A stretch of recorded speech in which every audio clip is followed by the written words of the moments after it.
next talk. Thanks a lot, Jean-Louis. So it's clear that the priority during an hemorrhagic shock in trauma patient is to stop the bleeding. So it's clearly there is two phases in the management of hemorrhagic shock: before stop the bleeding and after.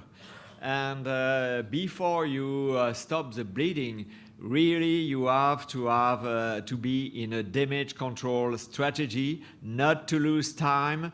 Just try to do things quickly and to bring the patient to the operating room to stop the bleeding. So during this phase, in terms of hemodynamic resuscitation, we try to not give too much fluid to prevent any dilution and hypothermia because it could decrease coagulation function and increase the bleeding. On the same way, we don't try to restore a too high arterial pressure because it will increase the bleeding. So we tolerate an hypotension. And in parallel to this hemodynamic strategy, we are very aggressive to blood transfusion, and so it's very important to establish protocol and to be able, as soon as the patient arrived at the emergency room, to quickly give blood product.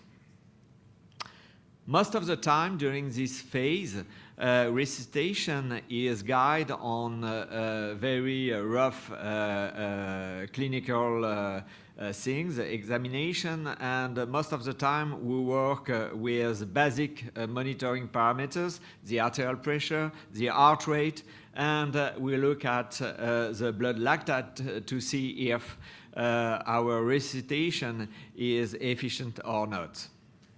So the concept is to give low volume fluid resuscitation and to tolerate permissive hypotension.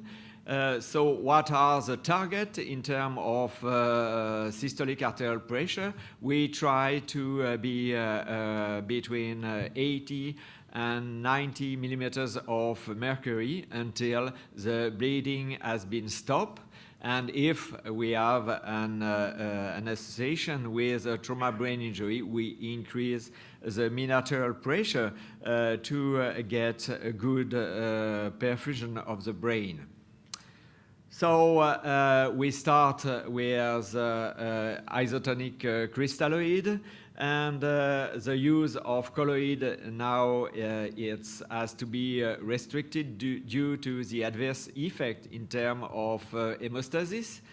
And in the presence of life-threatening hypotension, we start vasopressor in addition to fluid. Just this slide to highlight the fact that with this kind of strategy, it's a study in a trauma center in the US, you can see how dramatically the quantity of crystalloid is decreased now, is decreasing during the years.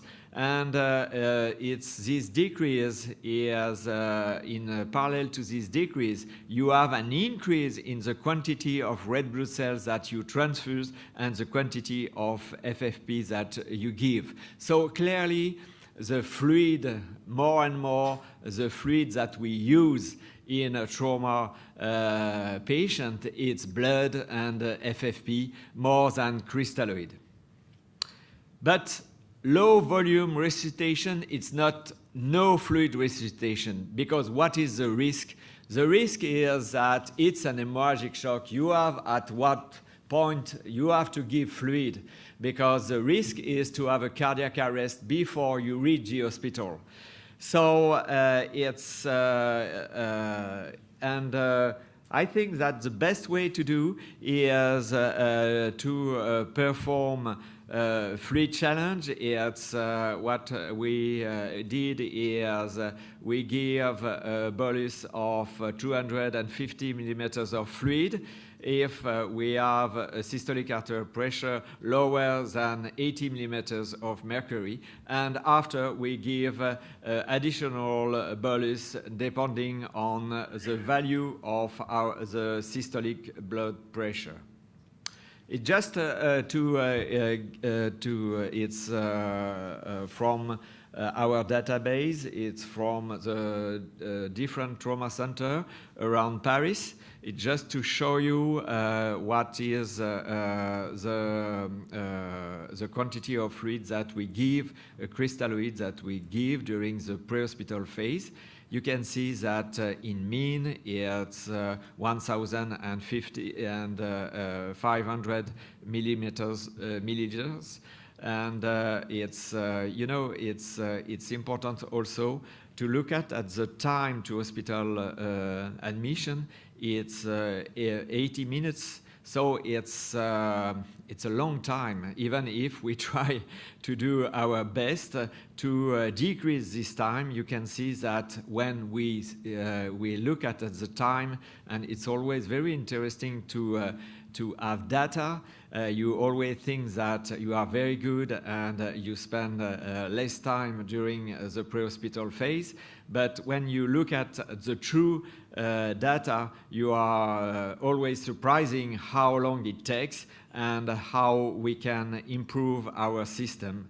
And you can see the high mortality in this patient with hemorrhagic shock. It's 37% of mortality. So I think that once again, by thinking about our strategy, we can improve this rate of mortality.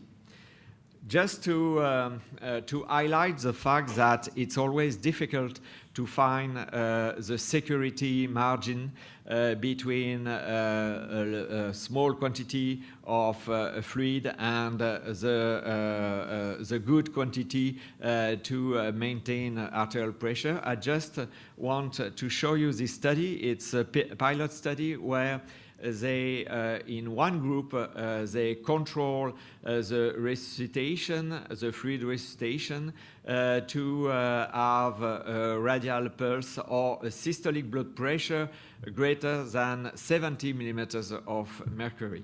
And they perform this by successive bolus. And you can see that when they compare to a standard resuscitation group, they can decrease by 1 liter the quantity of fluid that they give. But once again, when you look at the quantity of fluid that they give, so they restrict crystalloid, and when you look at the total fluid at the end between the two groups, it was the same. And once again, why? Because in the restrictive group, they compensate by giving more blood than in the other group. So clearly, blood is become the fluid resuscitation of the first choice in fluid resuscitation in trauma patients. So, I think that to improve what I call the security margin, I think that it's we have to not only to work with heart rate and arterial pressure, and I think that echography is a good tools, because when we have to deal with an hemorrhagic shock, we have plenty of things to do, and we have to make to know. To try to find the source of bleeding. We have to insert a catheter. When the patient arrived in the emergency room, we insert a catheter arterial line in a femoral artery and a catheter in the femoral vein. And so it's always, we have no time to go to more sophisticated hemodynamic monitoring. And echography is perfect because we use it to do the fast. And at the same time you use the fast, it's easy to have a look on the heart and to see the contractility and to see its very rough things that we want to see if we have an hyperdynamic heart with a ventricle that is closing nearly 100%, or a vena cava with a low diameter and collapsibility of the vena cava. It takes a very short time, and you can see that in this study it was very interesting to see that they give less fluid when they perform echography. So it's a good way to titrate your fluid administration. It's a rough way, but it's better than nothing, and it's better than only heart rate and arterial pressure. And just sometimes it's you can quickly know that your patient is still hypovolemic and give more fluid. And the same with the vena cava.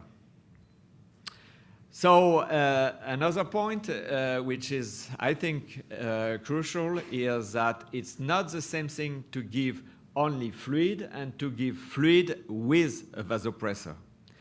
So you know this the relationship between the unstressed blood volume and the stressed blood volume according to the venous transmural pressure. You all know that to have a venous return, the mean systemic filling pressure has to rise above the central venous pressure. And when we give norepinephrine, for example, or give other vasopressor, in some country they use vasopressin, and the vasopressor of first choice in France is norepinephrine. We decrease the unstressed blood volume, and we increase the venous return. And by this way, by increasing the venous return, we increase the cardiac output.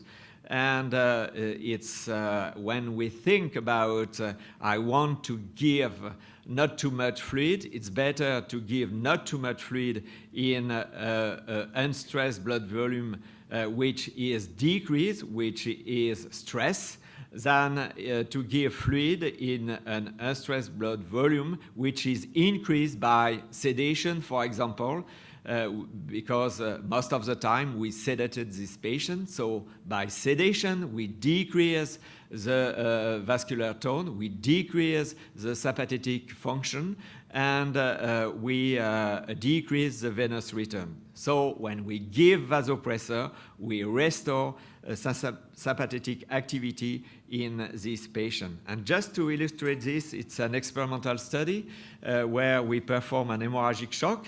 You can see that in animals, when we just give fluid to obtain 2 levels of mean arterial pressure, 50 and 60 millimeters of mercury, you can see that you increase the bleeding by doing this, by giving only fluid. If you associate norepinephrine to your fluid resuscitation, you can see that independently of the level of mean arterial pressure, you have no increase of the bleeding. So you can improve your venous return without alteration, without increasing of the bleeding.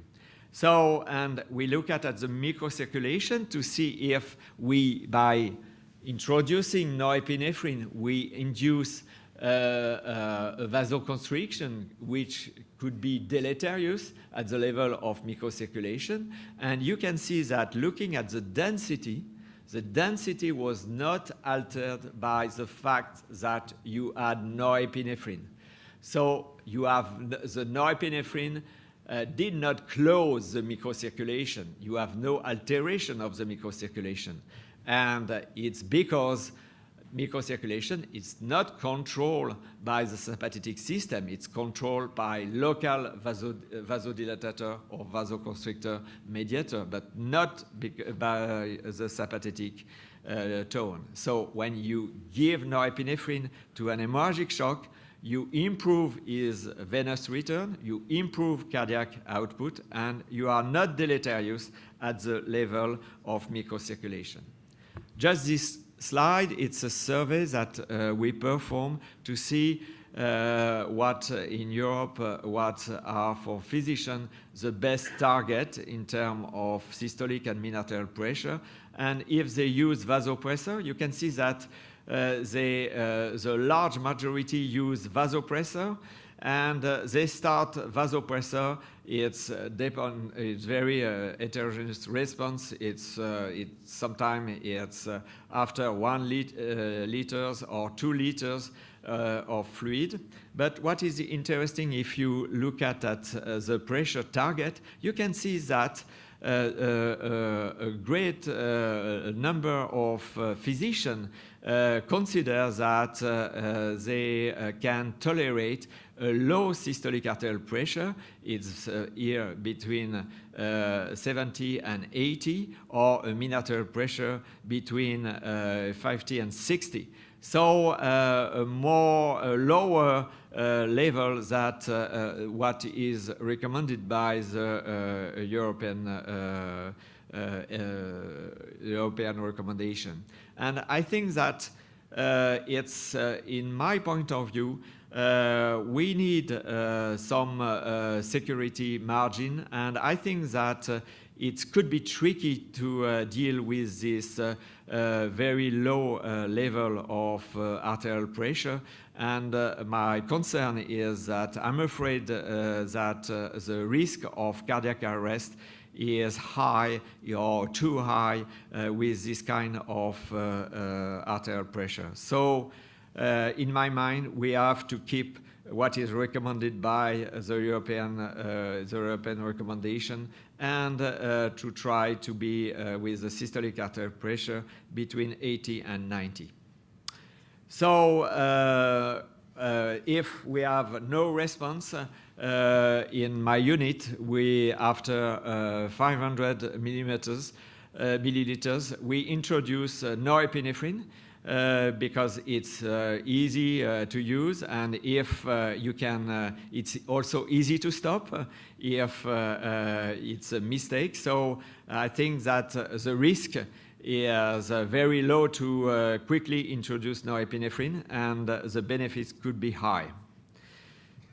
So when after you control the bleeding, the story is not finished. The patient is in the ICU, and we have to optimize his macrocirculation. We have to optimize the cardiac index, and so this patient has to be monitored. You can use what you are used to perform. Echography is, in my point of view, is a priority, but we like to have a continuous monitoring, and we use esophageal Doppler, or we use a device with pressure-based cardiac output. And to conclude, I think that the challenge in hemorrhagic shock is really to organize your trauma center to be efficient, to stop as quick as possible the bleeding. And you have to be concerned about the level of arterial pressure. You have to be concerned to not dilute too much your patient to have an efficient coagulation. And also you have to be concerned about your capability to give as soon as possible a blood product and to monitor coagulation. Thanks a lot.